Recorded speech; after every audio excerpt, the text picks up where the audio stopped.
करें टेराफॉर्म के लैब कैसे सेटअप करेंगे, टेराफॉर्म इंस्टॉल कैसे करेंगे, हम लोग कवर करने वाले हैं। गेटिंग रेडी में कि हम लोग मैकओएस में कैसे इंस्टॉल करते हैं, विंडोज़ में कैसे इंस्टॉल करते हैं और साथ ही साथ लिनक्स में कैसे इंस्टॉल करते हैं। और साथ ही साथ मैं आपको बताऊंगा ऑनलाइन गिट वर्क स्पेसेस के बारे में। ये काफ़ी अच्छा ऑप्शन है, फ्री है और आप में से जितने लोग गिट के लिए फेमिलियर हैं तो वैसे भी गिटहब पे ये फ्री ऑफ कॉस्ट मिलता है, which is very good option to perform any lab any point in time. So ये इफेमेरल वर्क स्पेसेस होते हैं, उनके बारे में भी डिस्कस करेंगे। So before we start, Terraform कैसे इंस्टॉल करें in different environments, let's try to see Terraform का installation documentation. Because documentation is a very good place जहाँ पे आपको सारे ऑप्शंस दिख जाते हैं।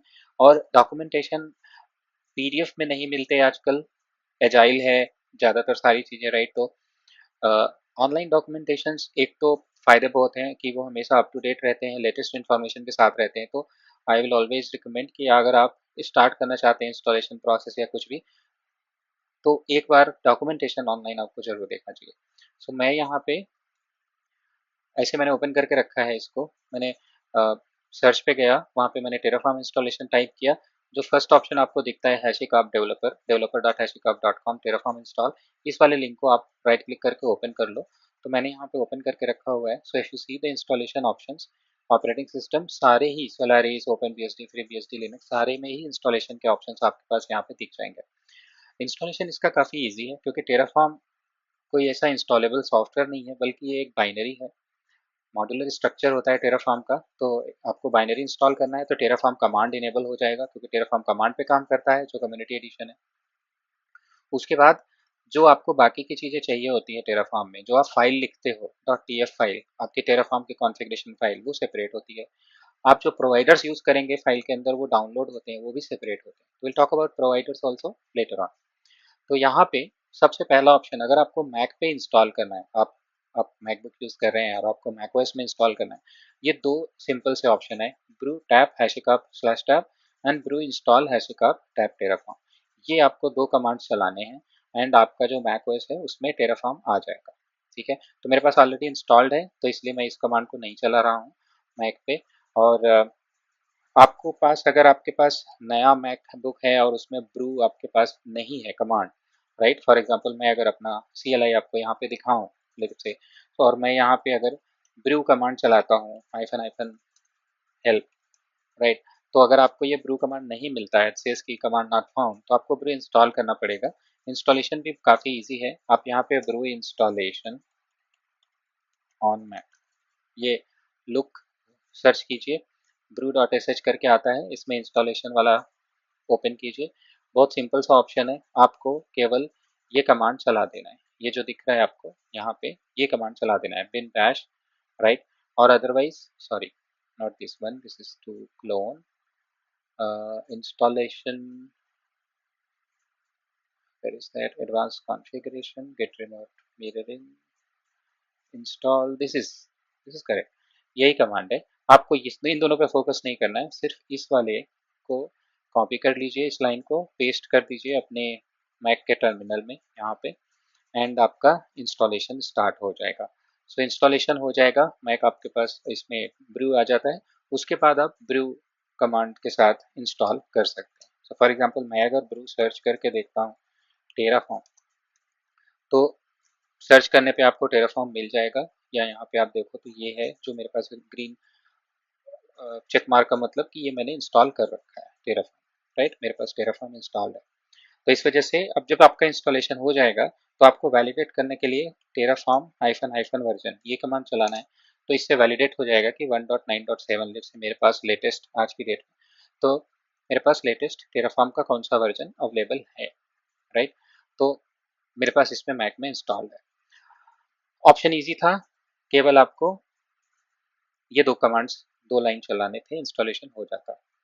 इसके अलावा एक और तरीका है टेराफॉर्म इंस्टॉलेशन का, काफ़ी इजी सा तरीका है मैक ओएस में, और वो है बाइनरी डाउनलोड। सो अगर आपका AMD 64 यानी कि इंटेल CPU है तो ये वाला डाउनलोड कर लीजिए। अगर ARM है, जैसे अगर आप Mac OS M1 M2 silicon, Apple silicon chip use करें तो ARM होगा। तो इसमें इसको डाउनलोड कर लीजिए। इफ यू सी हियर, मैं इस पर डबल क्लिक करता हूँ, ये डाउनलोड होता है। डाउनलोड मैंने इसको ऐसे कर लिया। तो ये जो फाइल है जिप फाइल है, एंड ये देखो आप 25 MB की, इसको अगर डाउनलोड किया और ओपन किया, ये ARM में है, इसको आप डबल क्लिक कर लेंगे। डबल क्लिक करेंगे तो आप देखेंगे आपको एक टेराफॉर्म की बाइनरी फाइल मिलती है। आपको बस करना क्या है, ये जो टेराफॉर्म की बाइनरी फाइल है, इसको आपको मूव कर देना है। कहाँ पे, इफ यू सी, CD करके मैं डाउनलोड्स में गया, यहाँ पे मुझे टेराफॉर्म ये मिल गया। इसमें ये फाइल है, राइट, ये बाइनरी फाइल है। या तो मैं इसको डायरेक्ट अगर एग्जीक्यूट करूं, you see here Terraform hyphen hyphen version, तो ये बता रहा है कि ये 1.9.7 है। तो मुझे अगर इसे इंस्टॉल करना है तो बहुत सिंपल सा एक तरीका और है, मैं इसको sudo cp करके और usr लोकल बिन में कर दूंगा। ये सेम तरीके से बाइनरी का इंस्टॉलेशन लाइनक्स में भी हो जाएगा, जो मैं आपको आगे दिखाऊंगा।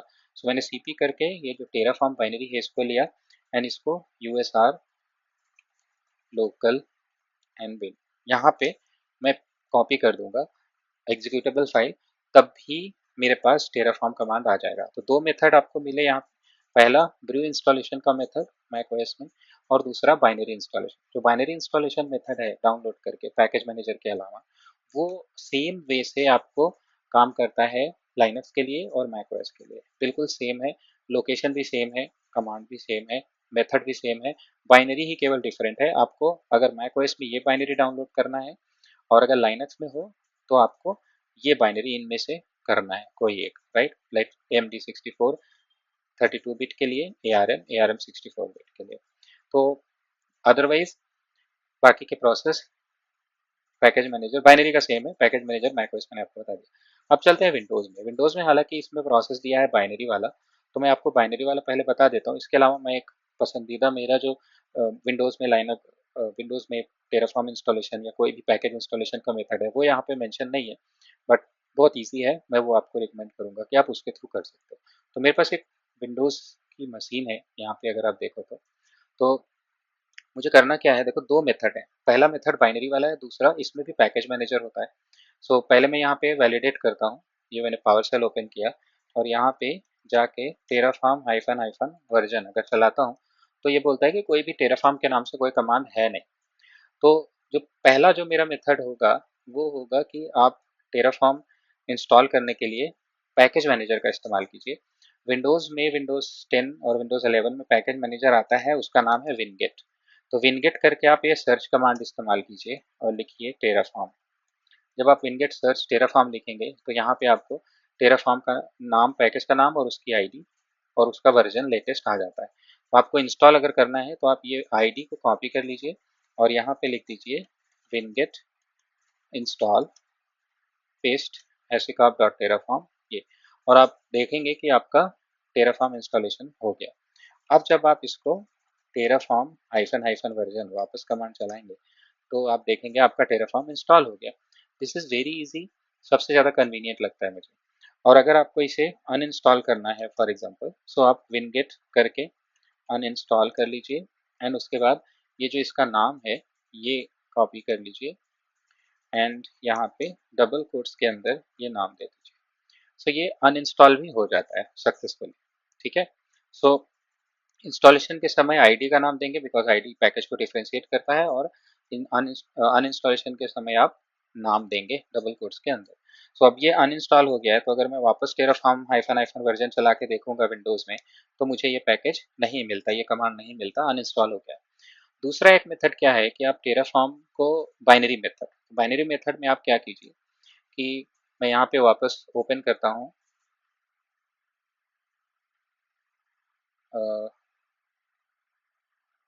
ठीक है, और यहाँ पे गूगल करते हैं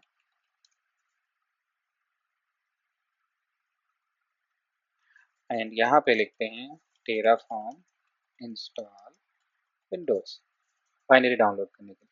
तो यहाँ पे आपको इंस्टॉल टेराफॉर्म का ऑप्शन मिलता है। अ, ये बाइनरी इंस्टॉल कर सकते हैं आप manual Homebrew Mac OS के लिए, अलग अलग सेम ही है वैसे। So we can go ahead in the other one also, ये वाला इंस्टॉल टेराफॉर्म, ठीक। यहाँ पे वही सेम पैकेज है। विंडोज़ में आप क्या कीजिए, जैसे मेरे पास जो मेरा विंडोज़ है वो AMD 64 इसमें ARM नहीं है, और मेरा विंडोज़ जो है अनफॉर्चुनेटली वो ARM है। तो मुझे वो पैकेज यहाँ से नहीं मिलेगा, उसके लिए मैं इसका लिंक करूँगा कॉपी, एंड यहाँ पे मैं ये 1.9.7 तक केवल जाऊँगा।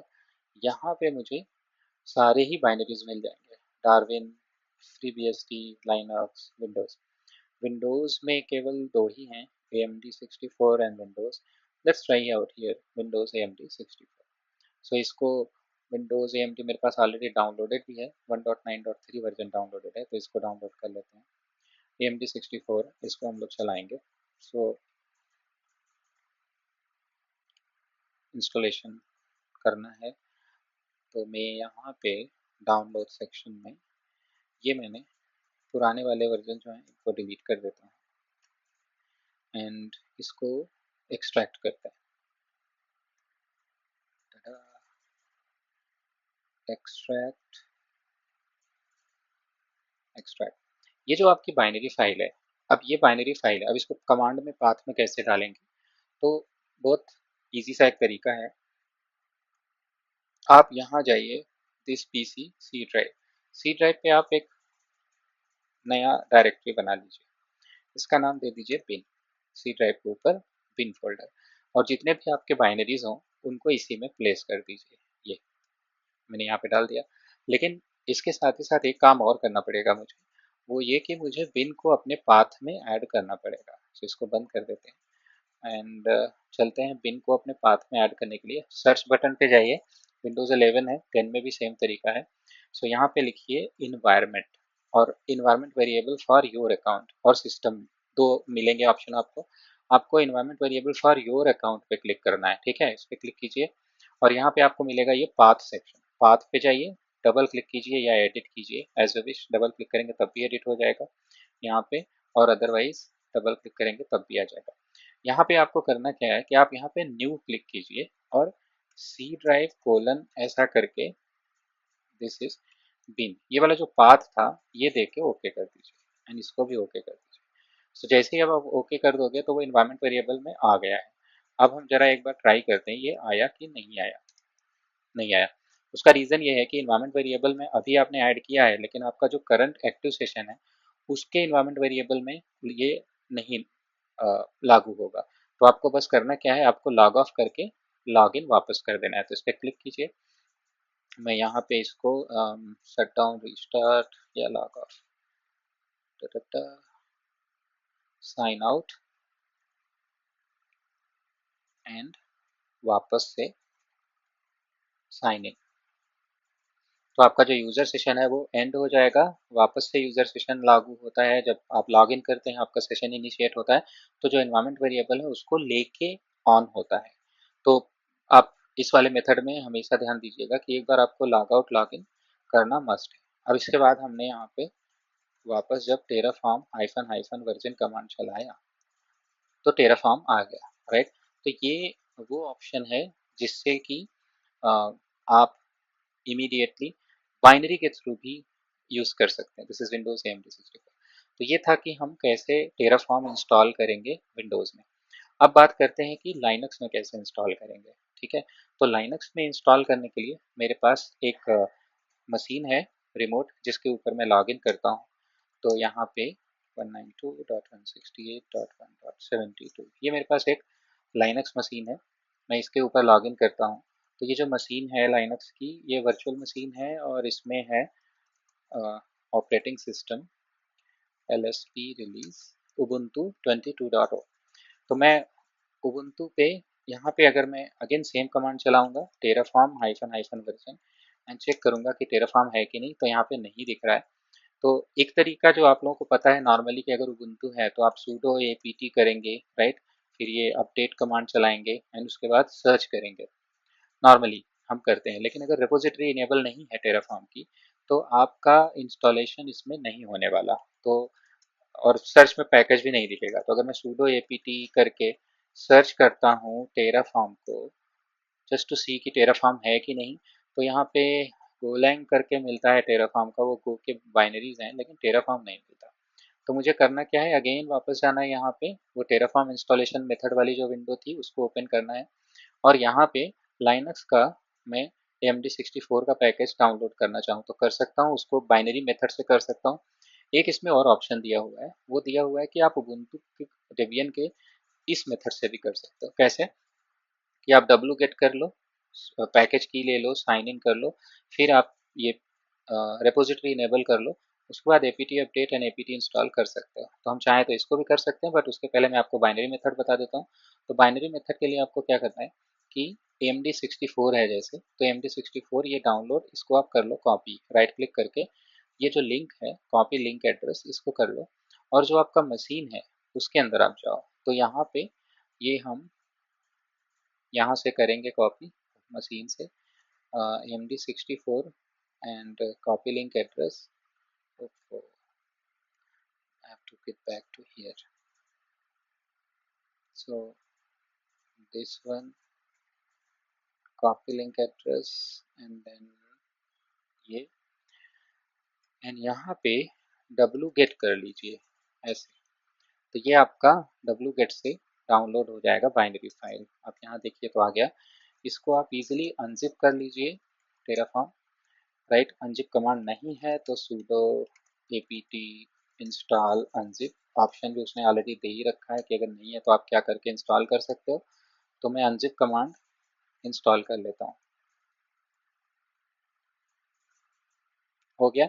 वापस से अनजिप कमांड चलाऊंगा इंस्टॉलेशन, अनजिप का होने के बाद तो ये इसने जिप फाइल के अंदर license.txt और टेराफॉर्म बाइनरी थी, ये एग्जीक्यूटेबल बाइनरी है। तो मुझे अब करना क्या है, सेम मेथड से मैं sudo cp टेराफॉर्म करके इसको उठा के usr लोकल और बिन के अंदर कॉपी कर दूंगा, इफ यू सी राइट।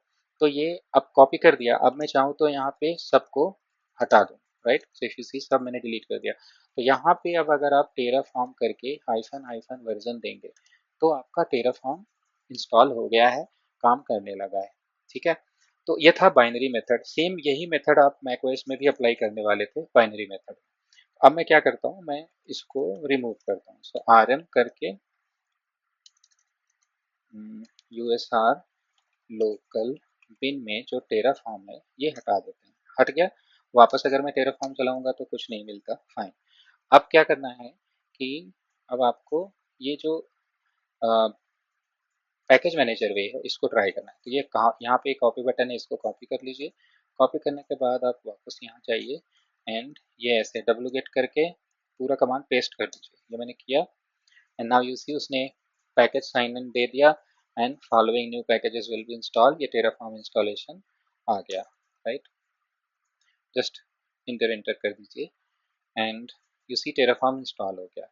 तो आप अब अगर आप apt sudo करके apt get अपडेट कराएंगे, चेंजेस क्या हुए हैं, तो sudo apt अपडेट करके अगर आप देखें तो पहले इसमें हैशिकार का रिलीज रिपोजिटरी नहीं थी, अब ऐड हो गई है, पहले नहीं थी, राइट। यहाँ पे अगर हम लोगों ने पहले apt get कहीं चलाया हो तो यहाँ पे हमने लॉगिन किया था, लॉगिन करने के बाद ये देखो apt get apt अपडेट चलाया था, तो यहाँ पे केवल 4 रिपोजिटरीज थी, वो नहीं था। लेकिन अब अगर आप देखो तो 1 2 3 4 इनके अलावा ये 5वीं रिपोजिटरी ऐड हो गई है। तो बेसिकली ये करता क्या है, रिपोजिटरी ऐड करता है और रिपोजिटरी ऐड करके टेराफॉर्म बाइनरी इंस्टॉल कर देता है। तो नेक्स्ट टाइम अगर नया वर्जन अगर अवेलेबल होगा हैशिकार्ड का, तो आप टेराफॉर्म जब जब आप अपना पैकेज अपडेट करेंगे, ओएस अपडेट करेंगे एपीटी अपग्रेड के साथ, तो उसके साथ ही साथ आपका टेराफॉर्म पैकेज भी अपडेट होता जाएगा। तो ये तरीका भी अच्छा है और बाइनरी तरीका भी अच्छा है, राइट। तो ये था जिससे हम लोग अब यहाँ पे एक बार वैलिडेट कर लेते हैं फाइनल, टेराफॉर्म वर्जन चला के इंस्टॉल हुआ कि नहीं, हाँ हो गया। तो ये तरीका है जिससे हम लोग टेराफॉर्म को इंस्टॉल करते हैं विंडोज़ में, लाइनक्स में और मैकओएस में। अब हम लोग देखते हैं कि टेराफॉर्म को सही से यूज़ करने के लिए, राइट, कमांड तो आपने चला दिया, लेकिन अब टेराफॉर्म को लिखना है। तो सबसे अच्छी बात ये होती है, आप चाहो अभी देखो टेराफॉर्म स्टार्ट करने के लिए यहाँ पे ना आप टेराफॉर्म नोटपैड में भी चाहो तो लिख सकते हो, क्योंकि टेराफॉर्म है क्या, कमांड होना चाहिए, राइट। और उसके बाद क्या क्या आपको चाहिए होता है, आइए देखते हैं। सो नॉर्मली जो हमारा टेराफॉर्म है, टेराफॉर्म का कोर आर्किटेक्चर क्या है, टेराफॉर्म का जो कोर आर्किटेक्चर, राइट, वो है, इसमें पहला जो आपको चाहिए होता है वो होता है टेराफॉर्म कमांड। टेराफॉर्म कमांड क्या है? Basically this is a binary executable file, right. It this has to be installed in your system. So Terraform command आपने इंस्टॉल कैसे करना है वो मैंने आपको बता दिया। उसके बाद आपको दूसरा स्टेप आपको क्या चाहिए होता है, आपको चाहिए होता है एक main dot T F file या कोई भी एक डॉट टी एफ फाइल जिसमें आप अपना टेराफॉर्म कॉन्फ़िगरेशन लिखते हो। जब आप इतना लिख लोगे ना, तो लिखने के बाद आपको तीसरे में फिर आप चलाते हो टेराफॉर्म कमांड, टेराफॉर्म कमांड्स। और कमांड्स क्या हैं? कमांड्स हैं आपके टेराफॉर्म स्पेस करके, फिर आप इनिट, प्लान और अप्लाई, ये तीन कमांड्स आप चलाते हो। टेराफॉर्म इनिट पहले चलाओगे, फिर टेराफॉर्म प्लान चलाओगे, फिर टेराफॉर्म अप्लाई चलाओगे। इनिट क्या करेगा, जो आपने main dot T F file में प्रोवाइडर लिखा है उसको डाउनलोड करेगा। टेराफॉर्म कमांड प्लान करेंगे तो वो क्या क्या चेंजेस करने वाला है वो दिखाएगा, और जब आप अप्लाई करोगे तो वो जो जो आपने लिखा है उसको अप्लाई कर देगा। तो ये टेराफॉर्म का जो कोर आर्किटेक्चर है, कोर स्ट्रक्चर है, टेराफॉर्म का स्ट्रक्चर है वो यही है, ठीक है। Terraform binary, main dot T F configuration file and then Terraform command. इतने के बाद जब आप टेराफॉर्म कमांड्स चलाते हो तब आपको कुछ और भी चीज़ें मिलती हैं, जैसे स्टेट फाइल, टेराफॉर्म स्टेट, फिर टेराफॉर्म लॉक फाइल, फिर डॉट टेराफॉर्म फोल्डर जहाँ पे आपका प्रोवाइडर डाउनलोड होता है। तो ये सारी चीज़ें हमें समझनी है, राइट। बट अगर आप अभी इन तीनों वर्कफ्लो को फॉलो करें तो टेराफॉर्म कमांड तो आपने इंस्टॉल कर लिया, लेकिन अब आप देखो, आपको पता, आप नोट पैड में ओपन करोगे, नोट पैड में आप मेन डॉट टी एफ लिखोगे, फिर उसके बाद आप जिस डायरेक्टरी में सेव करोगे, अच्छा, ये सारे के सारी चीज़ें, टेराफॉर्म कमांड तो खैर चलता ही है, but main dot T F आपका जिस डायरेक्टरी में होगा उस डायरेक्टरी के अंदर जाके ही आप चला सकते हो कमांड टेराफॉर्म का, ठीक है। तो मान लो मेन डॉट टी एफ, अब एक छोटा सा मेन डॉट टी एफ हम लोग लिखते हैं नोट पैड में, ठीक है, ट्राई करते हैं। तो हम लोग चलते हैं हमारे कोड पे, हम लोग यहाँ गए, ये विंडोज़ मशीन है, मैं आपको शुरू में थोड़ा सा विंडोज़ मशीन के बारे में बताता हूँ। ज़्यादातर लोग विंडोज़ यूज़ करते हैं इसलिए, फिर उसके बाद मैक पे आएंगे। लाइनक्स में भी प्रोसेस सेम ही है। तो मान लीजिए मैं नोटपैड के बजाय ये सबलाइन टेक्स्ट यूज़ कर रहा हूँ, राइट। आप कोई भी यूज़ कर सकते हो, तो मान लीजिए मैं नोटपैड ही यूज़ करता हूँ for all of yours understanding, कि मैंने ये नोटपैड लिखा, ठीक है, ये नोटपैड है। एंड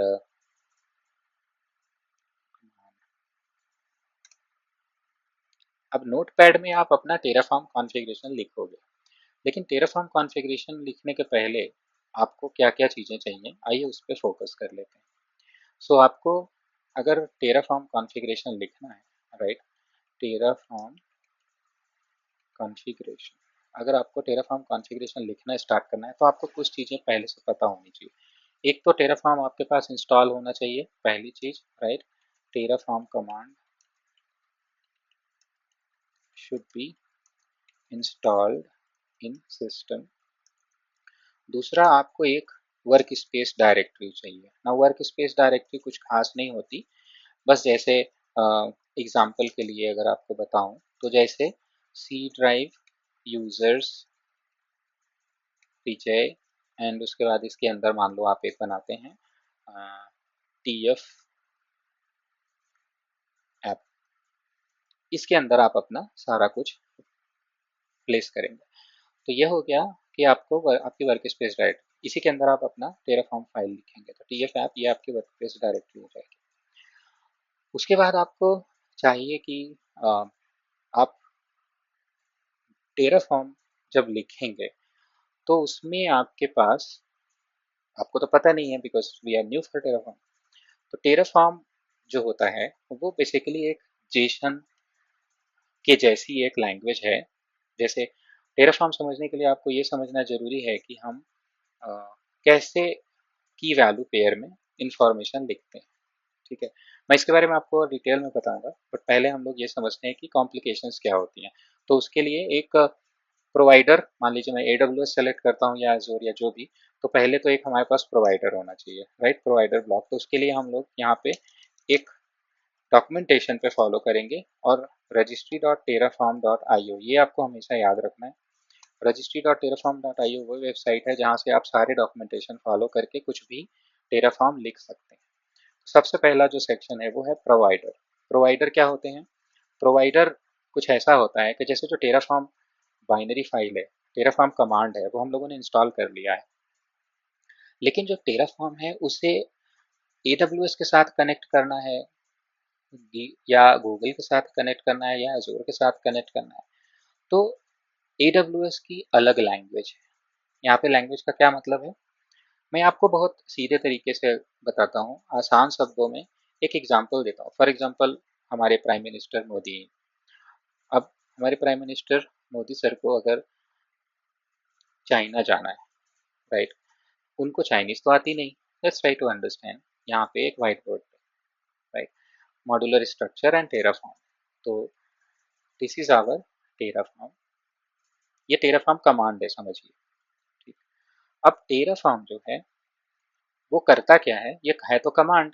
और कमांड जब आप टेराफॉर्म चलाएंगे तो टेराफॉर्म ऐसा नहीं करता कि अगर आपके पास AWS है यहाँ पे, तो AWS का आपके ब्राउजर में वो AWS ओपन करेगा वेबसाइट, फिर उसके अंदर जाके बनाएगा, नहीं, राइट, ऐसा नहीं होता। तो वो करता क्या है कि वो AWS के API से कनेक्ट करता है। हर एक जो आपके पास जितने भी क्लाउड होते हैं, या ऐसे कुछ भी क्लाउड के जैसे ही, जैसे VMware हो गया या जहाँ पे भी, तो टेराफॉर्म कहाँ कहाँ काम कर सकता है, किस किस टारगेट के साथ काम कर सकता है, उसका सबसे बड़ा रीज़न ये है कि जो जो target API, application programming interface support करता है, वहाँ पे कनेक्ट कर सकता है। तो जैसे AWS है, AWS में दो इंटरफेस, तीन इंटरफेस हुआ करते हैं। कैसे आप AWS को कनेक्ट कर सकते हो, तो आप GUI से कनेक्ट कर सकते हो, API से कनेक्ट कर सकते हो, CLI से भी कनेक्ट कर सकते हो। जो CLI है वो, उसको हम बोलते हैं बेसिकली कि CLI इज AWS CLI, और जो GUI है वो है AWS पोर्टल, राइट, और जो API है वो है AWS API endpoint। अब मैं आपको API endpoints के बारे में थोड़ा सा और डिटेल बताऊँ। अगर आप बिल्कुल नए हैं टेराफॉर्म में और आपको API के बारे में नहीं पता, तो API endpoint बेसिकली कुछ एंड पॉइंट्स होते हैं। एंड पॉइंट का मतलब होता है URL, ठीक, एंड पॉइंट का मतलब होता है URL। जैसे फॉर एग्जांपल, अगर मैं आपको एक गिटहब के API डॉक्यूमेंटेशन पे ले चलूँ, राइट, एंड पॉइंट क्या होता है, URL। कैसे होता है URL, एक छोटा सा एग्जांपल देता हूँ। फॉर एग्जांपल, मैं एक प्रोग्राम लिखता हूँ, और प्रोग्राम है मेरा, लेट्स से abc.com स्लैश के ऊपर मैंने एक लिखा API, ऐसा मेरा एक एंड पॉइंट है। एंड पॉइंट कैसा होता है, कुछ ऐसा होगा, जैसे मेरी वेबसाइट है abc.com, उस पर अगर मैंने API एंड पॉइंट एक्सपोज किया है, यानी कि API इंटरफेस है, तो API इंटरफेस का मतलब होता है कि URL है जिसमें API कॉल सपोर्ट होती है। तो मैंने लिखा है abc.com स्लैश API, और स्लैश API के बाद मैंने यहाँ पे लिखा यूज़र, और उसके बाद बस ये, अब यूज़र जो है, ये मान लो मैंने लिखा गेट यूज़र। गेट यूज़र, ये मान लो एक abc.com वेबसाइट है जिसमें यूज़र्स का डाटाबेस रहता है। गेट यूज़र एक एंड पॉइंट होगा। अब क्या होगा कि अगर किसी प्रोग्राम को कनेक्ट करना है, यूज़र्स की डिटेल लेनी, तो जो यूज़र्स की डिटेल लेने के लिए एक एंड पॉइंट कुछ ऐसा बना रहेगा मेरे पास, ठीक है। अब ये किसी को अगर यूज़र की डिटेल लेनी है तो वो मेरे इस एंड पॉइंट को कॉल करेगा, इस एंड पॉइंट को कॉल करेगा, और कॉल करके यहाँ पे फिर वो मे बी कि शायद कुछ डिटेल्स डालेगा, maybe name is equals to something, right, name is equals to और ID इज इक्वल्स टू, ऐसा। तो ये API एंड पॉइंट है, नेम डाला तो अब ये इस यूज़र की इंफॉर्मेशन आएगी। इंफॉर्मेशन जो आती है वो जेसन फॉर्मेट में आती है। तो फॉर एग्जांपल ऐसे कुछ आएगी, नेम विजय, मे भी कुछ और इन्फॉर्मेशन भी आ सकती है, सिटी पुणे, तो ऐसे इन्फॉर्मेशन आती है। ठीक है, तो गेट यूजर एक एंड पॉइंट हो गया, name is equals to Vijay argument हो गया जो मैंने पास किया, और यहाँ पे उसकी डिटेल्स में क्या आ गया, डिटेल्स में जो जो वैल्यूज थी वो आ गई। अगर मुझे इसी यूजर को डिलीट करना है, राइट, किसी यूजर को, तो मेरे पास कुछ ऐसा ही एक एंड पॉइंट होना चाहिए डिलीट करने के लिए। तो मैंने मान लो यहाँ पे डिलीट यूजर का एंड पॉइंट चलाया है, मैं बनाऊंगा एपीआई में लिखूंगा, तो कोई भी प्रोग्राम कनेक्ट करेगा तो वो डिलीट यूजर एंड पॉइंट पर कनेक्ट करके नेम दे देगा और यूजर डिलीट हो जाएगा। अगर यूजर की इंफॉर्मेशन अपडेट करनी है तो पूरे जेसन में, जैसे सिटी अगर अपडेट करना है, राइट, तो यहाँ पे मैंने एक एंड पॉइंट और लिखा, फॉर एग्जाम्पल abc.com। अब abc.com पूरा नहीं लिख रहा हूँ, मान लीजिए कि मेरे पास एक है अपडेट यूजर का एंड पॉइंट है, तो अपडेट यूजर में मुझे ऐसे पूरा जेसन में डेटा पास करना पड़ेगा। अगर किसी का सिटी ऐसे चेंज करना है, राइट, तो ये डेटा पास करना पड़ेगा जेसन में। तो यानी अगर आप ऐसे देखें तो एपीआई वो है जो बेसिकली गेट वेब कॉल करता है इंफॉर्मेशन रिट्रीव करने के लिए। इंफॉर्मेशन किस लैंग्वेज में आती है, जेसन में। अगर कोई आपको डिलीट करना है कोई ऑब्जेक्ट तो आप डिलीट कॉल करते हो, अगर आपको कोई इंफॉर्मेशन क्रिएट करनी है तो आप पोस्ट कॉल करते हो, अगर आपको कोई इंफॉर्मेशन अपडेट करनी है तो आप अपडेट कॉल करते हो। ये सारी वेब कॉल्स होती हैं, यानी एपीआई बेसिकली वेब इंटरफेस होता है, लेकिन इंफॉर्मेशन इसमें ऐसा जीयूआई फैंसी सीएसएस एचटीएमएल नहीं होता, बल्कि जेसन इनपुट और जेसन आउटपुट होता है। बट एक इम्पॉर्टेंट चीज जो अगर आप यहाँ ध्यान दो, कैसे किसी को ये पता है कि abc.com/api पे गेट यूजर है, उससे यूजर डिटेल आएगी। किसी को पता कैसे है कि डिलीट यूजर से डिलीट होगा, किसी को पता कैसे है कि अपडेट यूजर से एंड पॉइंट पे कॉल करने से अपडेट होगा, किसी को पता नहीं हो सकता, बिकॉज एपीआई में जेसन एक स्टैंडर्ड होता है इनपुट एंड आउटपुट के लिए। लेकिन एपीआई में जो एंड पॉइंट्स होते हैं ये कभी भी किसी को पता हो ही नहीं सकता अनटिल एंड अनलेस की जो प्रोवाइडर है वो एपीआई का डॉक्यूमेंटेशन पब्लिश ना करे, राइट। तो अगर abc.com कोई कंपनी है और उसका /api करके कौन कौन से एंड पॉइंट्स हैं और उन एंड पॉइंट्स में क्या क्या आईडी डालने पे, ये इनफैक्ट ये भी देना पड़ता है कि नेम एंड सिटी सपोर्ट करेगा यूजर के लिए या कुछ और भी फील्ड्स हैं, तो इनको हम बोलते हैं की और इसको बोलते हैं वैल्यू। सो क्या क्या कीज सपोर्टेड हैं, वैल्यू में क्या क्या स्ट्रिंग टाइप है या नंबर है या फिर लिस्ट है या क्या है, ये हर एक चीज डॉक्यूमेंटेशन पब्लिश करना पड़ता है। जैसे अगर एग्जांपल के लिए मैं आपको गिटहब एपीआई का डॉक्यूमेंटेशन ले चलूँ, गिटहब कॉम एपीआई डॉक्यूमेंटेशन, आपको मैं गिटहब की एपीआई डॉक्यूमेंटेशन पे ले चलता हूँ। रेस्ट एपीआई, ये गिटहब की रेस्ट एपीआई डॉक्यूमेंटेशन है। इसका मतलब है कि गिटहब जो कंपनी है वो गिटहब के ऊपर आप एपीआई कॉल से चीज़ें परफॉर्म कर सकते हो। उसके लिए आपको पता कैसे होगा कि उनके GitHub rest API and points कौन से हैं, तो उसके लिए वो डॉक्यूमेंटेशन पूरा पब्लिश करते हैं अपने रेस्ट एपीआई का, ये उनका एपीआई वर्जन मेंशन है। अब आपको अगर कुछ करना है, ये सारे एक्शंस हैं जो आप परफॉर्म कर सकते हो।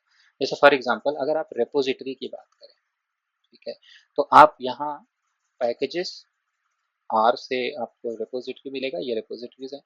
अब रेपोजिटरीज में ये रेपोजिटरीज है, अगर आप इस पर क्लिक करें तो आपको देखो एपीआई डॉक्यूमेंटेशन मिलेगा, सी हियर।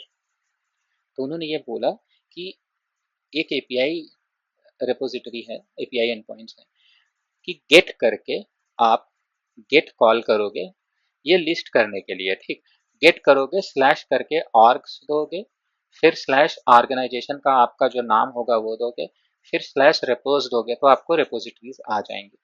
और इसके लिए आप ये देखो कुछ ऐसे करके एपीआई डॉट गिटहब, ये इनका एंड पॉइंट है, ये करके आप कर्ल करके दोगे तो आपकी रेपोजिटरी लिस्ट डाउन हो जाएंगे। अब जैसे मैं यहाँ पे अगर इसको कॉपी कर लूँ और कॉपी करने के बाद मैं यहाँ चलता हूँ, मे बी कर्ल कमांड यहाँ पे है, तो मैं क्या करता हूँ, मैं कर्ल करता हूँ और सिंपल ये देता हूँ। अब ऑर्ग की जगह पे मैं अपना ऑर्गेनाइजेशन दे देता हूँ, ऑर्गेनाइजेशन नेम ईवीजेस, और इंटर करता हूँ। अब आप देखो यहाँ पे कर्ल करके ऐसे ही मैंने जब किया तो ये एक तरह से ये गेट ही हो रहा है, लेकिन क्योंकि मैंने टोकन नहीं दिया, बियरर टोकन, इसलिए ये ऑथेंटिकेट नहीं हुआ, और ऑथेंटिकेट नहीं हुआ तो ये मुझे रिटर्न नहीं कर रहा है वैल्यूज।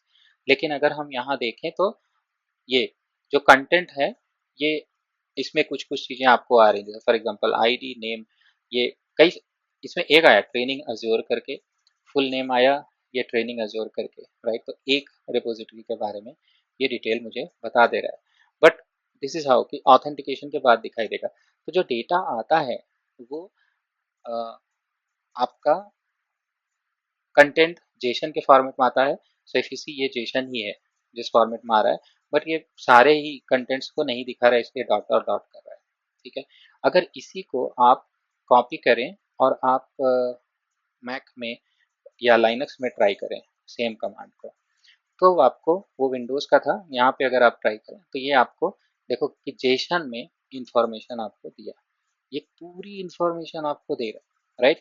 सारी पब्लिक रिपोजिटरीज के बारे में बता रहा है। So if you see here पूरा इंफॉर्मेशन जेसन में आया, कितनी रिपोजिटरीज हैं, सी हियर यहाँ से स्टार्ट होता है list of repositories, square bracket का मतलब लिस्ट होता है, हम लोग और समझेंगे। तो पहला सेक्शन ट्रेनिंग अज्योर करके है, फुल नेम है, उसका ऑनर कौन है, लॉगिन कौन है, नोड आईपी क्या है, राइट।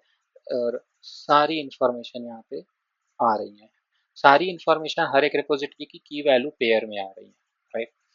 ये आईडी, ये टेस्ट एक्शन करके रिपोजिटरी का नाम है, उसकी इंफॉर्मेशन की वैल्यूज में आ रही है। तो इफ यू सी इंफॉर्मेशन कैसे आती है गेट कॉल करने पे, राइट। एंड हर एक रिपोजिटरी या हर एक एंड पॉइंट, हर एक एक्शन के लिए एंड पॉइंट्स बने हैं। तो यहाँ पे आर्ग आर्स करके गेट कॉल होती है रिपोज की, ये देख लो। और रिस्पॉन्स कैसे आता है, ये एग्जाम्पल रिस्पॉन्स है, सेम वैसे ही आ रहा है। This is list organization repositories, ये है कि क्रिएट करना है ऑर्गेनाइजेशन रिपोजिटरी, क्रिएट करना है तो पोस्ट एक्शन से होगा। और पोस्ट एक्शन करने के लिए देखो डेटा किस में भेज रहे हो आप, अगेन जेसन में आप हाइफन डी करके डेटा भेज रहे हो, और नाम दे रहे हो रिपोजिटरी का, डिस्क्रिप्शन दे रहे हो, होम पेज ये दे रहे हो, प्राइवेट है कि ट्रू की फॉल्स वो देख रहे हो, इश्यूज होने चाहिए उसमें कि नहीं, प्रोजेक्ट है कि नहीं है, विकी है कि नहीं, ये इन्फॉर्मेशन आपने की वैल्यू जेसन में पास की। और पोस्ट कॉल अगर इस पे कर दोगे, राइट, तो आपका जो रिपोजिटरी है, ये देखो एक्स करके पोस्ट कॉल, ये क्रिएट हो जाएगी, बिकॉज रिपोजिटरी की सारी इंफॉर्मेशन आपने जेसन में दे दी। तो ये चीज़ें एपीआई इंटरफेस से काम करती है। तो अब मैं वापस आता हूँ और आपको समझाता हूँ कि हम इस पे गए क्यों थे। सो जैसे हर एक क्लाउड प्रोवाइडर जो होता है ना, उसके पास एपीआई, जीयूआई, सीएलआई तीन इंटरफेस होते हैं। ये जो जीयूआई और सीएलआई इंटरफेस है, ये वो इंटरफेस है जिसपे हम और आप काम करते हैं, हम और आप यूजर, यानी कि प्रोग्राम नहीं, यूजर, जो यूजर होते हैं वो काम करते हैं इसके ऊपर। लेकिन जो बाकी के जो इंटरफेसेस हैं, जो एपीआई इंटरफेस है, उस एपीआई के इंटरफेस में यूजर काम नहीं करते, बल्कि एपीआई इंटरफेस होता है जब कोई प्रोग्राम या कोई सॉफ्टवेयर जो है वो कनेक्ट करना चाहता है एडब्ल्यूएस के साथ, और वही जेसन के इंफॉर्मेशन में डेटा क्रिएट करना चाहता है या इंफॉर्मेशन लेना चाहता है, उन केस में वो एपीआई से कनेक्ट करता है। यानी एडब्ल्यूएस के पास तीनों इंटरफेस हैं, जो एडब्ल्यूएस के पास एपीआई इंटरफेस है उसके थ्रू हमारा टेराफॉर्म कनेक्ट करेगा। लेकिन यार यहाँ एक प्रॉब्लम है, देखो टेराफॉर्म तो सिर्फ बाइनरी फाइल है, कमांड है, और मैंने अभी आपको दिखाया डिटेल में कि जो एडब्ल्यूएस होता है या जीसीपी है या गिटहब है या कोई भी, कि उसके एपीआई में इतने एंड पॉइंट्स हैं, इतना बड़ा डॉक्यूमेंटेशन है, इतने बड़े डॉक्यूमेंटेशन को टेराफॉर्म समझेगा कैसे, टेराफॉर्म को कौन बताएगा, राइट। अब एग्जाम्पल जो मैं दे रहा था, मान लो टेराफॉर्म हमारे मोदी जी, और AWS China, Chinese person, and GCP. तो फॉर एग्जांपल अब अगर जीसीपी की बात करें तो इसको समझो, मान लो नॉर्थ कोरिया, किंग जॉन्ग, समवन जो थोड़ा कॉम्प्लेक्स लैंग्वेज है। ऐसे में टेराफॉर्म को ना तो इसकी भाषा समझ में आती है, भाषा मतलब यहाँ पे टेराफॉर्म, एडब्ल्यूएस के जो एपीआई एंड पॉइंट्स है उनकी बात कर रहा हूँ मैं, टेराफॉर्म को नहीं पता है, तो टेराफॉर्म डेटा इनके ऊपर भेज ही नहीं सकता, टेराफॉर्म इसके ऊपर भी डेटा भेज नहीं सकता, कुछ भी क्रिएट नहीं कर पाएगा। लेकिन टेराफॉर्म का प्राइमरी काम क्या है, क्रिएट करना। इसकी भी एपीआई है, और भाई साहब इसकी भी एपीआई है, राइट। तो इनके एपीआई के सारे जो डॉक्यूमेंटेशन है और इसकी एपीआई के सारे जो डॉक्यूमेंटेशन है, वो डॉक्यूमेंटेशन अगर किसी एक बंदे के पास अवेलेबल है, और वो बंदा समझ लो आप कि आपका ट्रांसलेटर है, मोदी जी का ट्रांसलेटर। कोई एक बंदा हो जो ट्रांसलेटर हो। अब उनके पास बहुत सारे ट्रांसलेटर होते हैं, तो मान लीजिए ऐसे में एक चाइनीज ट्रांसलेटर है जो AWS की लैंग्वेज समझता है, एक ट्रांसलेटर और है जो GCP की लैंग्वेज समझता है। ठीक, ट्रांसलेटर ए, ट्रांसलेटर बी। तो अब होगा क्या, ये वो है जिसको पता है कि ये क्या बोल रहा है, मतलब इसकी सारे एंड पॉइंट्स इसको पता है, और इसको पता है GCP के सारे एंड पॉइंट्स। ठीक, अगर कोई अजोर वाला होगा, मान लो यहाँ पे हमारे पास अजोर है, तो अजोर का भी एक ट्रांसलेटर होगा भाई साहब। यहाँ पे अगर अजोर की लैंग्वेज दूसरी है तो यहाँ पे भी एक ट्रांसलेटर होगा। तो आपको क्या समझ में आ रहा है कि हर एक टारगेट के टारगेट प्लेटफॉर्म के लिए एक ट्रांसलेटर होना जरूरी होता है। ट्रांसलेटर वो होता है जिसके पास इसकी सारी की सारी जो टारगेट सिस्टम है उसके जितने भी एपीआईज होते हैं, एपीआई के सारे एंड पॉइंट्स की, और उसमें किस तरह का डेटा डालना है, किस तरह का डेटा गेट करना है, पोस्ट करना है, वो पूरी इंफॉर्मेशन इनके पास रहती है। तो ऐसे में सोचो अगर टेराफॉर्म को ये मिल जाए, तो टेराफॉर्म बड़े आराम से इसकी हेल्प से अजूर से बात कर सकता है। टेराफॉर्म बड़े आराम से ट्रांसलेटर ए की हेल्प से AWS से बात कर सकता है, क्योंकि ये इससे पूछ सकता है कि भाई मुझे VM क्रिएट करना है, EC2 इंस्टेंस किस एंड पॉइंट पे कॉल करना है बताओ। तो ट्रांसलेटर इसकी इंफॉर्मेशन को लेके और उसको जेसन में कन्वर्ट करके करेक्ट एंड पॉइंट पे टारगेट करके पोस्ट कर देगा, और EC2 इंस्टेंस क्रिएट हो जाएगा।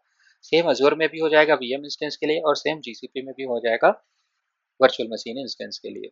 ठीक है, तो यानी ट्रांसलेटर का होना बड़ा जरूरी है मोदी जी के लिए, क्योंकि मोदी जी को तो कोरियन लैंग्वेज समझ में नहीं आएगी, चाइनीज समझ में नहीं आएगी, जापानीज समझ में नहीं आएगी, राइट। तो उस केस में उनके पास साथ में जो ट्रांसलेटर होते हैं वो उनकी हेल्प करते हैं।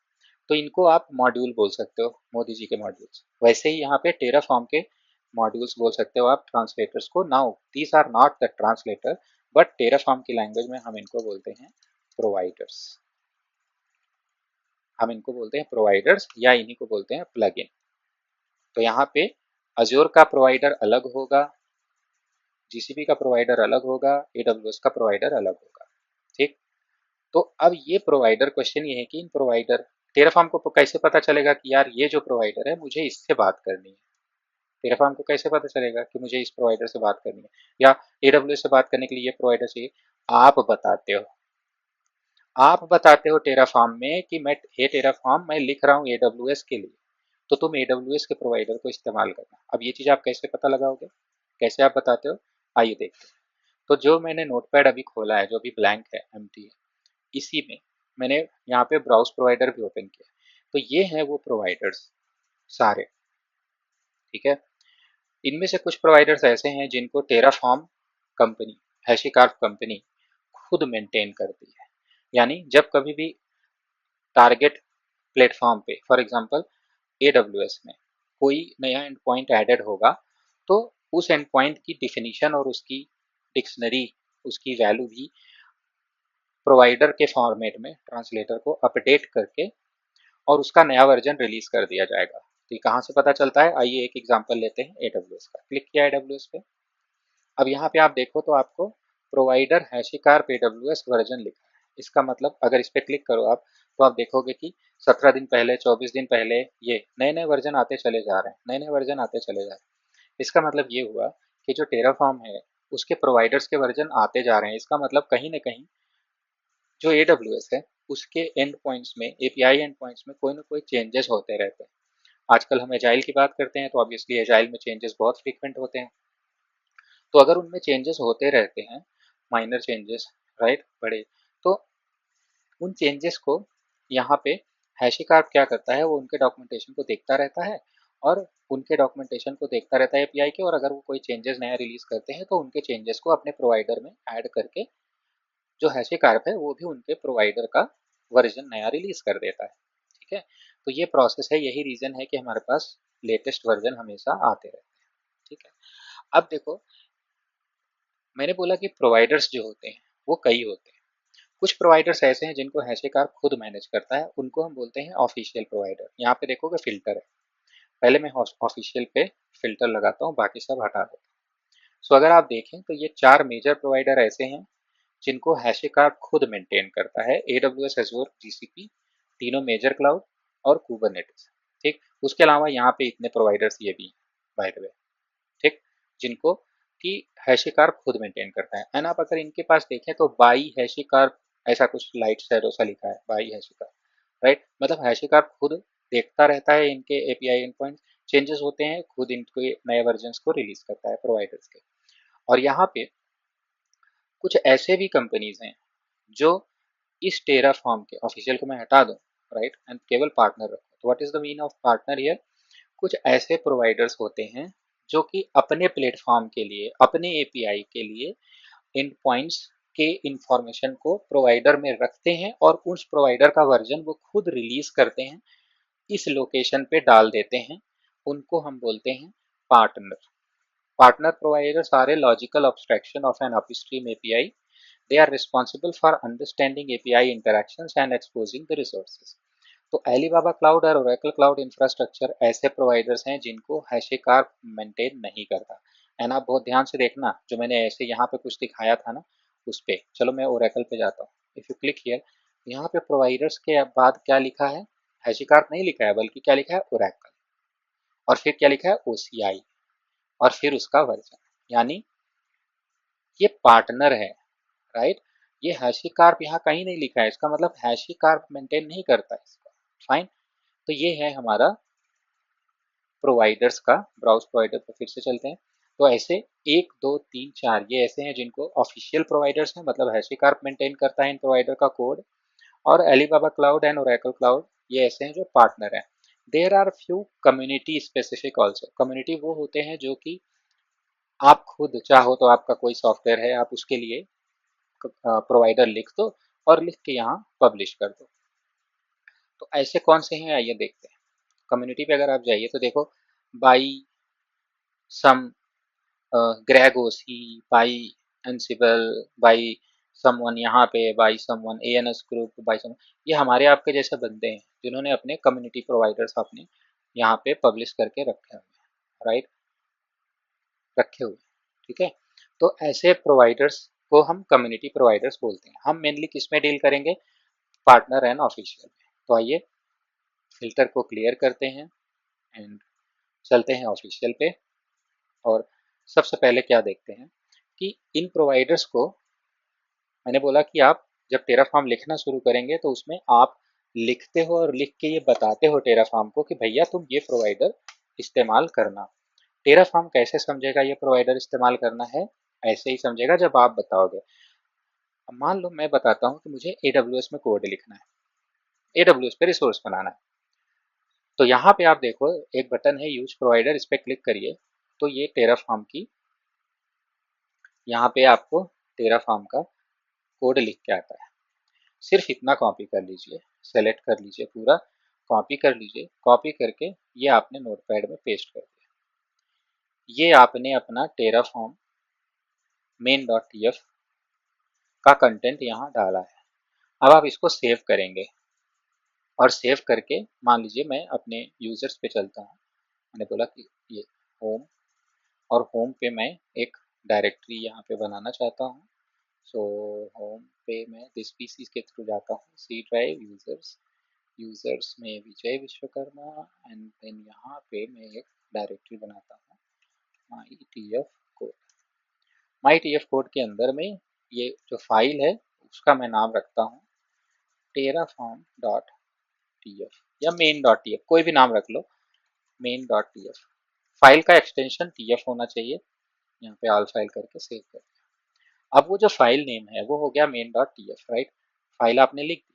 अब इस फाइल को आपको एग्जीक्यूट कराना है टेराफॉर्म से। तो अब आप इसमें जाएंगे, फिर यहाँ पे C D D I R करेंगे, फिर आप सी डी करेंगे, आपने जो टेराफॉर्म लिखा हुआ है माई टी एफ कोड फोल्डर उसके अंदर जाएंगे, फिर आप इसके अंदर डी आई आर करके देखेंगे तो आपको मेन डॉट टी एफ मिलेगा। अब आप यहाँ पे टेराफॉर्म इनिट पहला कमांड चलाएंगे। But you see how difficult it is, right, कि आप यहाँ पे बार बार जाओगे इसमें, फिर आप कोड यहाँ चेंज करोगे, एग्जीक्यूशन करने के लिए इसमें जाओगे। ये थोड़ा सा यूजर एक्सपीरियंस खराब करता है। डेवलपर के लिए ये चाहिए कि एक ही विंडो मिले जहाँ पे सारा काम हो जाए। तो एक ही विंडो मिले, सारा काम हो जाए, तो फिर हमें याद आता है क्या? आई डी ई, ठीक, आई डी ई। IDE क्या होता है? Integrated development environment, integrated development environment. ठीक, तो इसका अगर हम इस्तेमाल करें कोई आईडी, तो एक ही जगह पे हमें सारी विंडो मिल जाएगी। हम कोड भी लिख सकते हैं, हम एग्जीक्यूट भी करा सकते हैं, हम डायरेक्टरी फोल्डर फाइल भी क्रिएट कर सकते हैं। तीन जगह जाने की जरूरत नहीं। तो सबसे बढ़िया और सबसे बेस्ट आईडी जो है मैं रिकमेंड करूंगा आपको, वो है विजुअल स्टूडियो कोड, जिसको हम शॉर्ट फॉर्म में वीएस कोड भी बोलते हैं। तो आइए पहले देखते हैं वीएस कोड इंस्टॉलेशन कैसे होता है। VS code installation Windows, Linux और मैक तीनों में एक ही तरीके से होता है। बाइनरी इंस्टॉल करके इंस्टॉल कर देना है। कैसे होता है आइए दिखाता हूँ। तो आपने यहाँ लिखा वीएस कोड इंस्टॉल, प्रोसेस आपको यहीं पे दिख जाएगा। Download Visual Studio code, Mac, Linux, Windows. अब देखो क्या करना है। अगर आप विंडोज यूजर हो, जैसे मैं अभी ये विंडोज में हूँ, विंडोज में इंस्टॉलेशन का तरीका मैं आपको बताता हूँ। तो यहाँ पे x64 और ARM दोनों है, मेरे पास ARM है तो मैं ARM करूंगा। सिस्टम इंस्टॉलर सबके लिए VS कोड इंस्टॉल हो जाएगा, यूजर इंस्टॉलर इंस्टॉल करेंगे सिर्फ आपके लिए अवेलेबल होगा। यहाँ पे क्लिक कर लीजिए, थैंक यू फॉर डाउनलोडिंग आ जाएगा। ये डाउनलोडिंग में MSI फाइल इसकी आ जाएगी, ये मैंने सेव कर दिया। चलो भाई, डाउनलोड हो रहा है, हो गया, राइट। अगर मैं मान लो मुझे लाइनक्स के लिए करना होता, उबुंटू बेस्ड सिस्टम है, तो मैं .deb फाइल को डाउनलोड कर लेता, राइट क्लिक करके इंस्टॉल कर लेता, या डी कमांड चला के इंस्टॉल कर लेता। RPM है तो मैं RPM या यम से इंस्टॉल कर लेता, right, Visual Studio code. Mac है तो आप इंटेल चिप है या एप्पल सिलिकॉन है तो उसके लिए आप फाइल डाउनलोड कर लीजिए, और फाइल डाउनलोड करके फिर उसको डबल क्लिक करके इंस्टॉल कर सकते हैं। ठीक है, तो पहले देखते हैं विंडोज़ में कैसे इंस्टॉल होता है। तो देखो डाउनलोड तो हो गया, इसको अब आप डबल क्लिक करो यहाँ पे, या सिंपल क्लिक करो, ये यूज़र है सिंपल बाइनरी। ये देखो मैंने क्लिक किया, सेटअप इंस्टॉल शुरू हो गया इसका। आई एक्सेप्ट आर्गुमेंट, विंडोज़ बहुत आसान होता है। Next next finish. ये देखो आप, तो ये इंस्टॉल होने जा रहा है यूज़र के अंदर ऐप डाटा में। नेक्स्ट कर दीजिए, नेक्स्ट कर दीजिए, create a desktop icon, next कर दीजिए, नेक्स्ट इंस्टॉल। मैं आपको पहले दिखाता हूँ कि विजुअल स्टूडियो कोड से क्या फ़ायदे हैं, उसके बाद मैं आपको इसमें मैक का इंस्टॉलेशन का तरीका और लाइनक्स का इंस्टॉलेशन का तरीका भी दिखाता हूँ।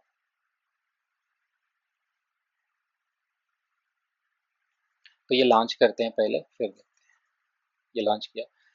अब आप यहाँ पे देखो फ़ायदा क्या है, वो देखना समझना ज़रूरी है। बहुत ही, ये आपका ऐसे कुछ ओपन होगा, और यहाँ पे आप देखो आप क्या करोगे। ये वो सेक्शन है लेफ्ट हैंड साइड जिसको एक्सप्लोरर बोलते हैं। यहाँ पे नीचे आपका कमांड का टर्मिनल है, यहीं पे आप अपना टेराफॉर्म का कमांड चला सकते हो। देखो ये, और यहाँ पे आप ओपन फोल्डर पे क्लिक करके कोई भी फोल्डर ओपन कर सकते हो। जैसे माई टी एफ कोड मैंने सेलेक्ट करके ये सेलेक्ट फोल्डर कर लिया, ये देखो आगे। इसको यस ट्रस्ट द ऑथर कर लीजिए, और यहाँ पे अगर आप इसको वेलकम को हटा दीजिए। अब आप अगर देखो तो आपने ये मेन डॉट टी एफ है आपके पास। मेन डॉट टी एफ को अगर आप क्लिक करो तो आप देखोगे कि ये आपकी फाइल ओपन हो जाती है। यहीं पे अगर आपको कोई डायरेक्टरी बनानी है तो इस पर क्लिक करके सैम्पल dir डायरेक्टरी बना सकते हो। इस डायरेक्टरी के अंदर कोई फाइल बनानी है, माई डॉट टी एफ कोई फाइल बना सकते हो ऐसे। ठीक, रीनेम करना है तो यहीं से आप देखो अब फाइल ओपन भी हो जाती है, और यहीं पे आप लिखना शुरू कर देते हो। तो ये कितना आसान लगता है, और डिलीट भी कर सकते हो, राइट। तो एक ही जगह से इसका मतलब आपको एक ही विंडो में आप कर सकते हो, आपको कहीं विंडोज एक्सप्लोरर में जाने की जरूरत नहीं है फोल्डर फाइल क्रिएट करने के लिए। और फाइल के ऊपर भी यहाँ क्लिक किया, ये फाइल अभी मेंटेन हो जाएगी। एक और फाइल यहाँ पे अगर बनाना है, वेरिएबल्स डॉट टी एफ, तो वो फाइल भी आप यहाँ पे ओपन कर सकते हो। इस पे कुछ लिखो, फिर इस पे कुछ लिखो, फिर इस पे कुछ लिखो, सेव भी हो जाएगा। ऑटोमेटिक सेव का ऑप्शन भी होता है, आप फाइल पे जाके ऑटोमेटिक सेव भी कर सकते हो। ठीक है, तो ये इसका यहाँ पे देखो फाइल में ये ऑटो सेव का ऑप्शन है, क्लिक कर दिया तो जो भी आप लिखते जाओगे ऑटोमेटिक सेव भी होता जाएगा। ये बड़ा इजी सा ऑप्शन आपको दिख रहा है। साथ ही साथ व्यू पे जाइए, ये या टर्मिनल पे जाइए, न्यू टर्मिनल, ऐसे ये देखो टर्मिनल भी आ गया। यानी आप अपना कोड यहाँ लिखोगे, ये यहाँ पे आप फाइल्स क्रिएट करोगे, यहीं पे आप कोड लिखोगे, और यहीं पे आप अपना टेराफॉर्म कमांड चला के एग्जीक्यूट कर लोगे। How easy it is, right, single window में सारे काम हो जा रहे हैं। तो इस वजह से VS कोड होना बड़ा जरूरी है।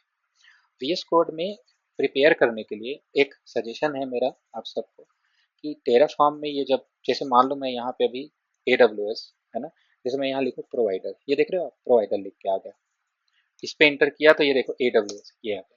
तो ये जो ऐसे लिख के आ रहा है ना, ये जो चीजें हैं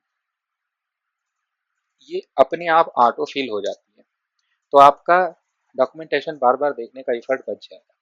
बट इसको अगर VS कोड में इनेबल करना है तो उसके लिए आपको ये सेक्शन देख रहे हो एक्सटेंशन, इस पे जाना पड़ेगा।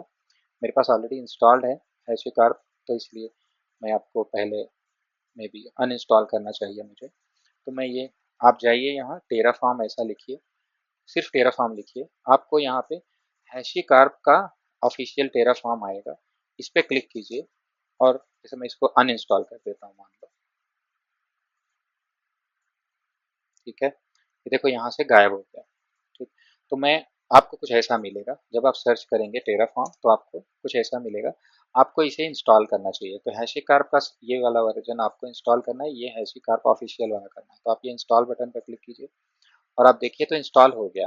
ठीक, जैसे ये इंस्टॉल होता है तो आपको यहाँ पे ये 2 टेराफॉर्म का ऐसा कुछ ऑप्शन भी दिख जाएगा, विच इज़ वेरी गुड, इसका मतलब इंस्टॉल हो चुका है, राइट।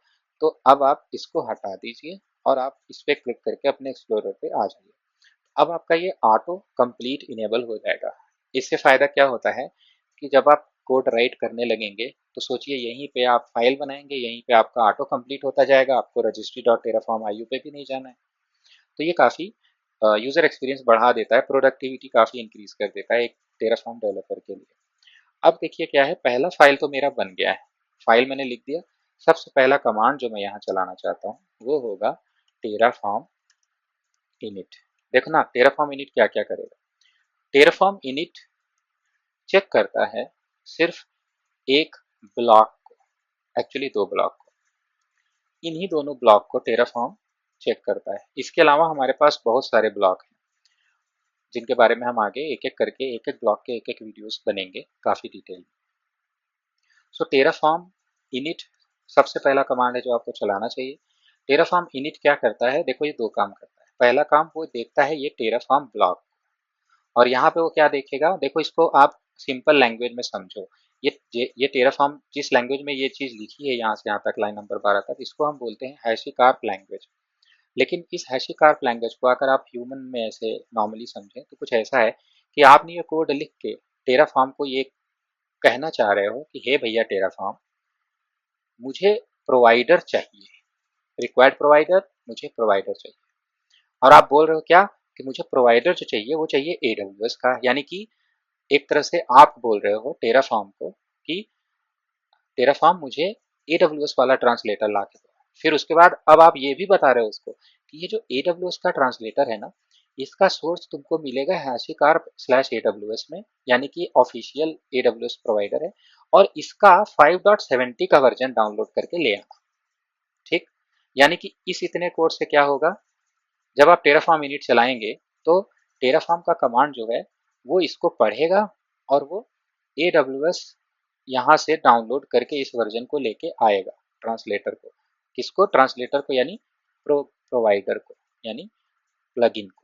ठीक, एक ही चीज है।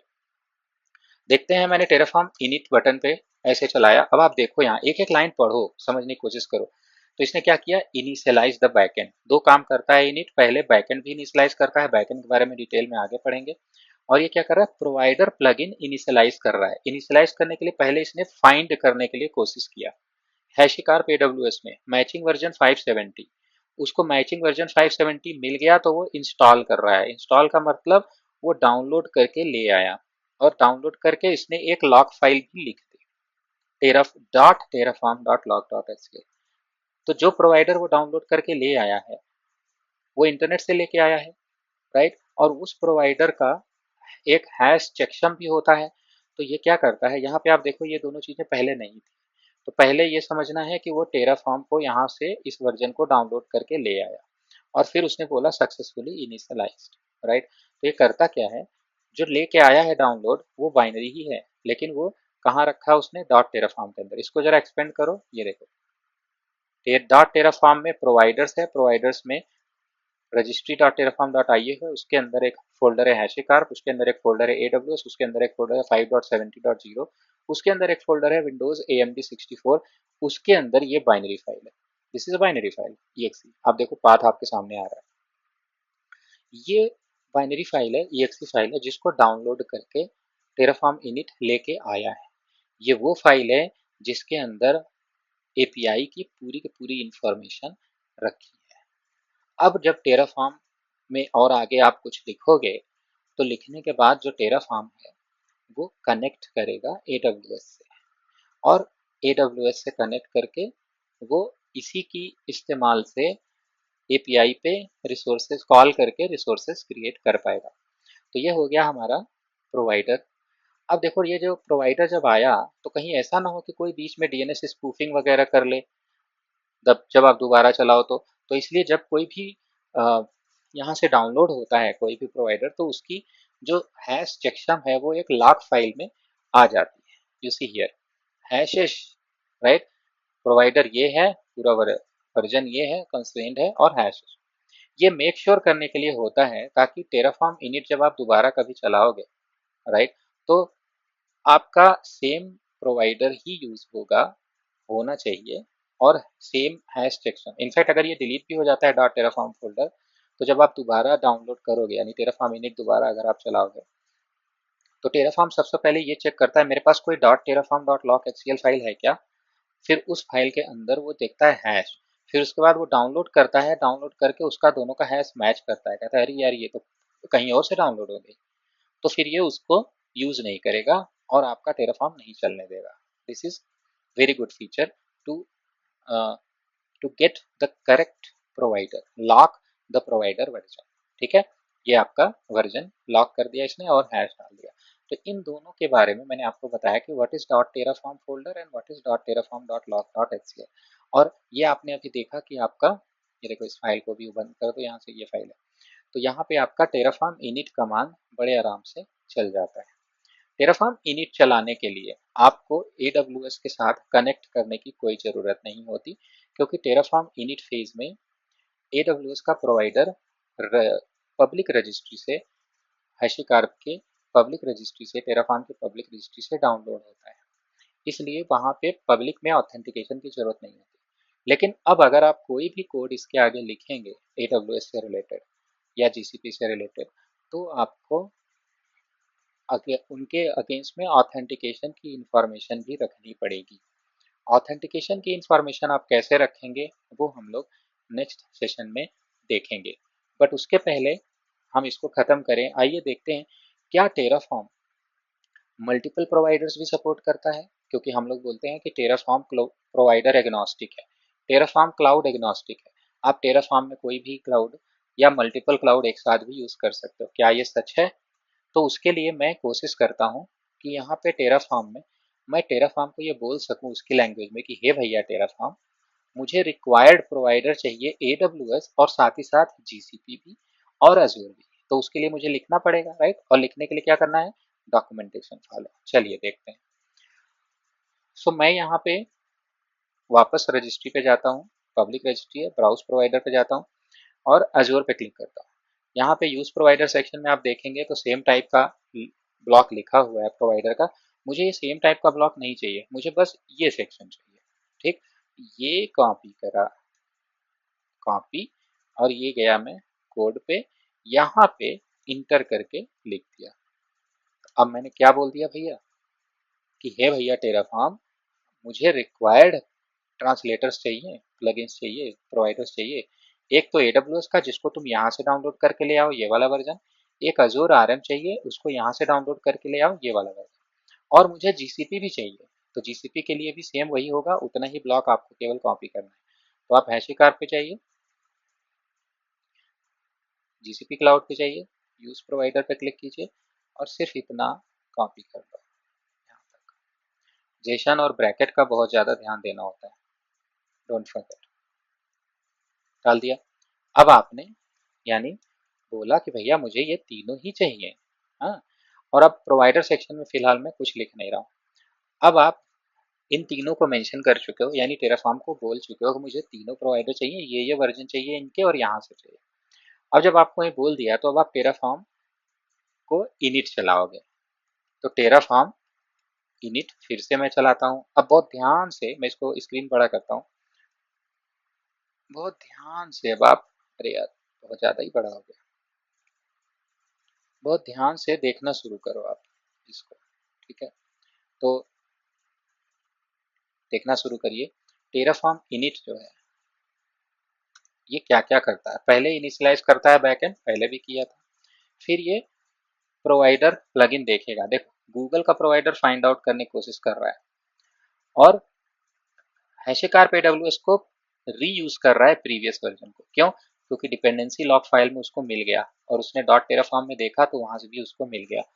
तो इसलिए एडब्ल्यूएस को डाउनलोड नहीं किया, उसने अजूर आरएम को डाउनलोड किया, गूगल को डाउनलोड किया, राइट। अब अगर आप दोबारा इनिट चला दीजिए तो यहाँ पे किसी को डाउनलोड नहीं करेगा, तीनों को बोलेगा रीयूजिंग। ये रे, reusing previous version, reusing previous. क्यों? भैया डिपेंडेंसी लॉक में पड़ा है और इंस्टॉल्ड भी है, इसलिए यूजिंग प्रीवियसली इंस्टॉल्ड हैशेकार्प एडब्ल्यूएस जो पहले से है, तो मैं क्यों नया डाउनलोड कर ले आऊं। ठीक। तो आपने क्या देखा कि तीन के तीनों ट्रांसलेटर डाउनलोड कर लिए, यानी तीनों प्लगइन या तीनों प्रोवाइडर टेराफॉर्म ने डाउनलोड कर लिए। अगर आपने मेंशन किया है यहाँ पे तो, यानी आपने बिल्कुल यहाँ पे मेंशन किया, यानी आपने टेराफॉर्म को बताया कि भैया रिक्वायर्ड प्रोवाइडर्स हैं मुझे ये, तो आप मुझे डाउनलोड करके ले आओ। और अब आप यहाँ पे प्रोवाइडर के कॉन्फ़िगरेशन ब्लॉक्स लिख सकते हो ऑथेंटिकेशन के लिए, और उसके बाद आप इनके रिसोर्सेज भी लिख सकते हो अलग अलग। और जब आप अप्लाई करोगे तो with a single file, with a single command, virtual machine या जो भी रिसोर्स आप लिखेंगे वो तीन के तीनों में आप एक साथ बना सकते हो। यही टेराफॉर्म की ट्रू पावर है। तो ये था हमारा प्रोवाइडर ब्लॉक। लास्ट आते हैं, देखते हैं कि वीएस कोड को, विजुअल स्टूडियो कोड को लाइनक्स में और विंडोज में तो मैंने बता दिया, लाइनक्स में और मैक में कैसे इंस्टॉल करते हैं। ठीक है, तो आइए देखते हैं।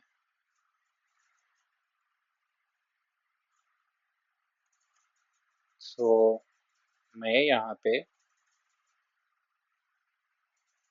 इस पे गया, इसको मिनिमाइज करते हैं, ये विंडोज था।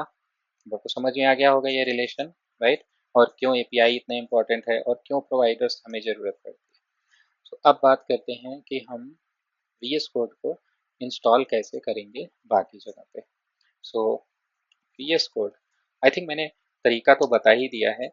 विंडोज़ में जैसे होता है, लाइनक्स में अगर करना है तो लाइनक्स में ये कोड डाउनलोड, लाइनक्स में आपको ये डीईबी फाइल डाउनलोड करनी है। अब फॉर एग्जांपल मैं डीईबी फाइल x64 के लिए यहाँ पे ऐसे क्लिक करता हूँ, ये देखो डाउनलोड होने लगेगा। अब ये मैक है, प्रॉब्लम ये है, तो मैं इसको यहाँ कॉपी कर लेता हूँ। कॉपी करके एंड देन ये इसमें, ये लाइनक्स है, लाइनक्स में जीयूआई नहीं है अनफॉर्चुनेटली, बट फिर भी आई विल ट्राई। ओह, ये तो कुछ और ही है। तो मैं कॉपी लिंक एड्रेस एंड यहाँ पे ये मैंने कर दिया, देखते हैं।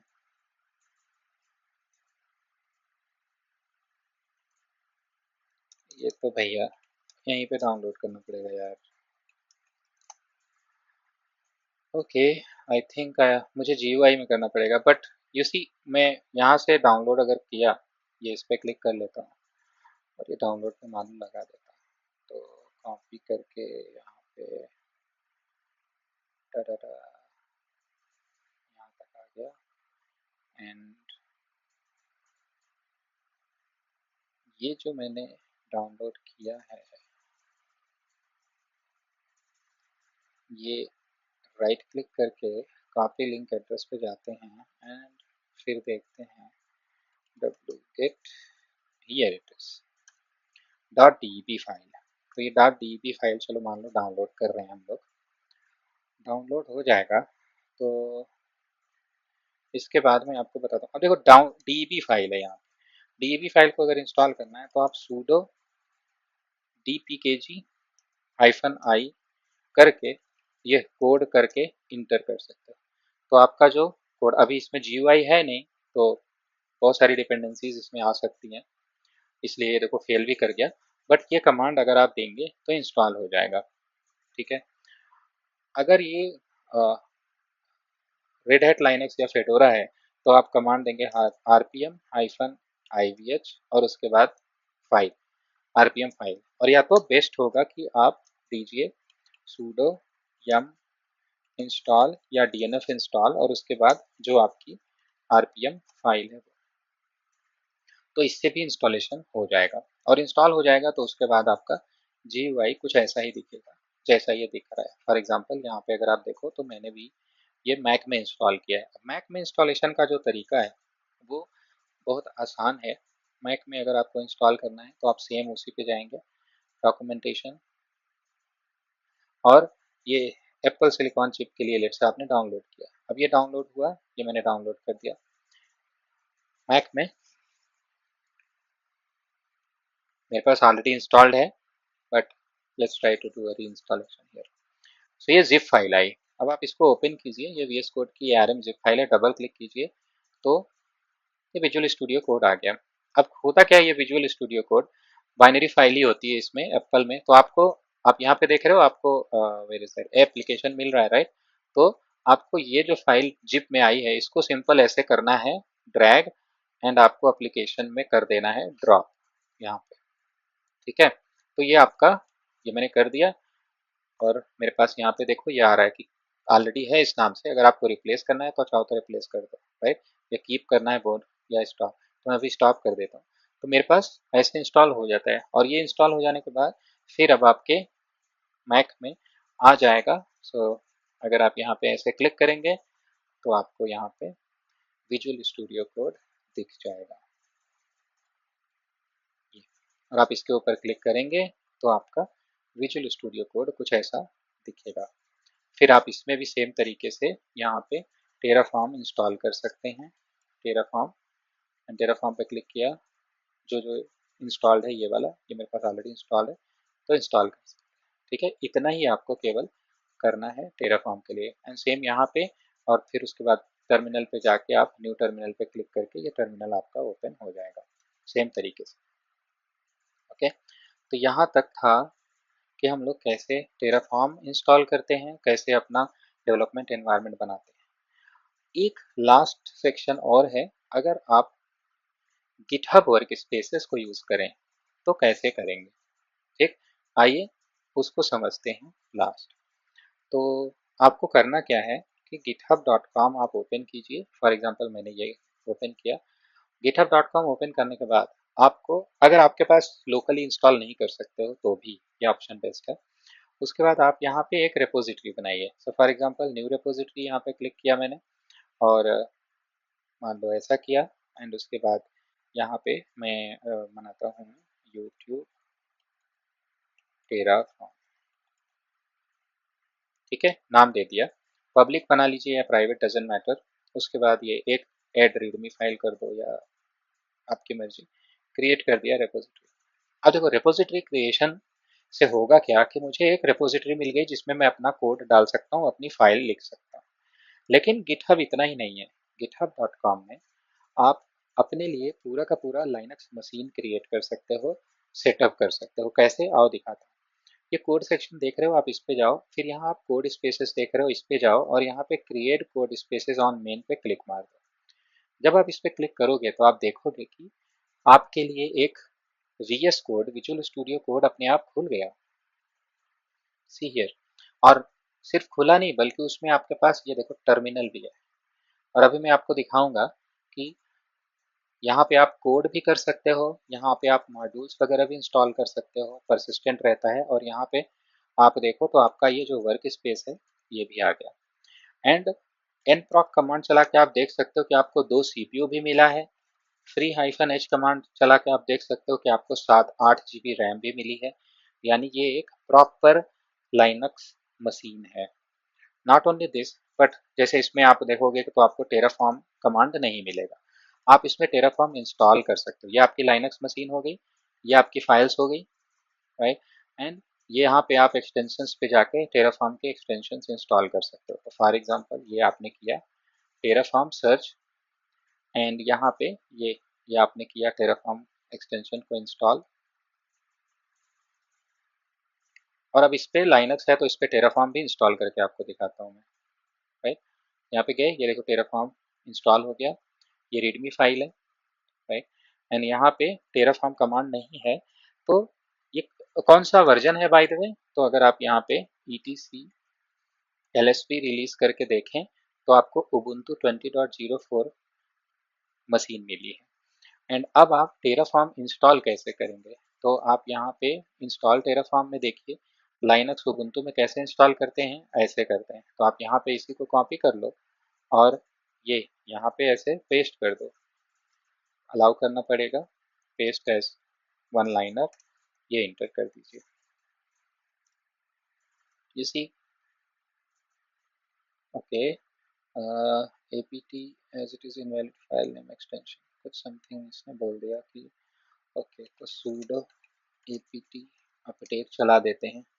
इसको मिला नहीं, एक बार apt अपडेट चलाना चाहिए।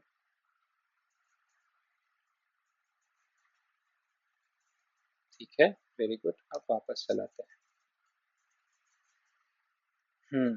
तो इसको apt नो सच फाइल और डायरेक्टरी, ये आई थिंक डाउनलोड कर नहीं पाया, सेव किया but location was fine, it's okay, binary वाले मेथड से कर दो यार इंस्टॉल। तो बाइनरी वाला मेथड amd64 है ये, आप यहाँ से डाउनलोड बटन पर क्लिक कर सकते हो, कॉपी करके कॉपी लिंक एड्रेस, और यहाँ पे गए wget पेस्ट, हो गया, अनजिप कर दिया, टेराफॉर्म हो गया, यहाँ पे sudo cp Terraform usr local bin डाल दिया।